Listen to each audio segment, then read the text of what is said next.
రాష్ట్రంలో సంచలనం సృష్టిస్తున్న మొలకల చెరువు నకిలీ మద్యం కేసులో ముందు ఇచ్చిన రిమాండ్ రిపోర్ట్లో తంబళ్లపల్లి నియోజకవర్గం టీడీపీ ఇన్ఛార్జ్ జయచంద్రారెడ్డి, అతని బావమరిది గిరిధర్ రెడ్డితో పాటుగా అతని అకౌంటెంట్ బాబు, నకిలీ మద్యం సరఫరా చేసిన డ్రైవర్ అష్రఫ్, బెంగళూరుకు చెందిన బాలాజీ, సుదర్శన్, రవి పేర్లను కేసులో ప్రధానంగా చేర్చారు. ప్రధానంగా ఏటు నిందితుడు కట్టా రాజు నుంచి స్వాధీనం చేసుకున్న ల్యాప్టాప్, అలాగే డైరీలో కొంత కీలకమైన సమాచారాన్ని ఎక్సైజ్ అధికారులు గుర్తించినట్టు తెలుస్తోంది.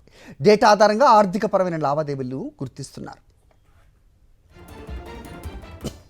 ప్రధాన నిందితుడు పరారీలో ఉన్న జనార్దన్ రావు వద్ద అకౌంటెంట్గా చేరిన కట్టా రాజు ఈ ఏడాది ఏప్రిల్ నుంచి మొలకల చెరువులో 2 బెల్ట్ షాపుల నిర్వహణ, స్టాక్ మెయింటెనెన్స్ చూసుకునేలా చేరాడు. ఆ తర్వాత జనార్దన్ రావు ఇచ్చిన సూచనల ఆధారంగా నకిలీ మద్యం తయారీకి మొలకల చెరువును ఎంచుకుని భారీ ఎత్తున నకిలీ మద్యం తయారు చేసేందుకు రంగంలోకి దిగారు. ఆఫ్రికాలో లిక్కర్ బిజినెస్ రన్ చేస్తున్న జనార్దన్ రావు జయచంద్రారెడ్డిలతో కలిసి ఇక్కడ నకిలీ మద్యం దందాకు తెరలేపారు.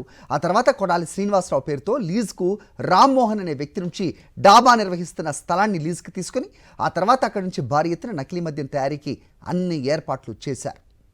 విజయవాడ నుంచి శ్రీనివాస పెట్ బాటిల్స్ నుంచి ఖాళీ డబ్బాలు, సీలింగ్ మెషిన్లు డ్రైవర్ అష్రఫ్ సాయంతో తీసుకురావడం, అక్కడి నుంచి 3 full bottles, 6 cheap liquor bottles అనే పందాలో కొన్ని లక్షల నకిలీ మద్యం చీప్ లిక్కర్ బాటిల్స్ను తయారు చేసి తంబళ్లపల్లి నియోజకవర్గంలోని బెల్ట్ షాపుల ద్వారా విక్రయాలు సాగించారు.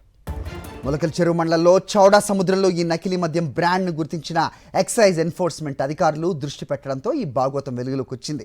దీంతో ఈ నెల 3వ తేదీన ఆకస్మిక దాడులు చేయడంతో ఈ బండారం గుట్టు రట్టయింది. నకిలీ మద్యం ద్వారా తెలుగుదేశం పార్టీ నేతలు అసలు బండారం బట్టబయలైంది. మొలకల చెరువు ఎక్సైజ్ పోలీస్ స్టేషన్లో 98/2025 కింద నమోదైన కేసులో మొదట 14 మంది నిందితులను చేర్చగా, తాజాగా ఇచ్చిన రిమాండ్ రిపోర్ట్ ద్వారా టీడీపీ నేతలు జయచంద్రారెడ్డి, గిరిధర్ రెడ్డితో పాటుగా మరో 5గురిని చేర్చడంతో ఈ కేసులో నిందితుల సంఖ్య 21కి చేరింది. తంబళ్లపల్లి కోర్టు ఇవాళ నిందితులను కస్టడీ పిటిషన్పై విచారించనుంది.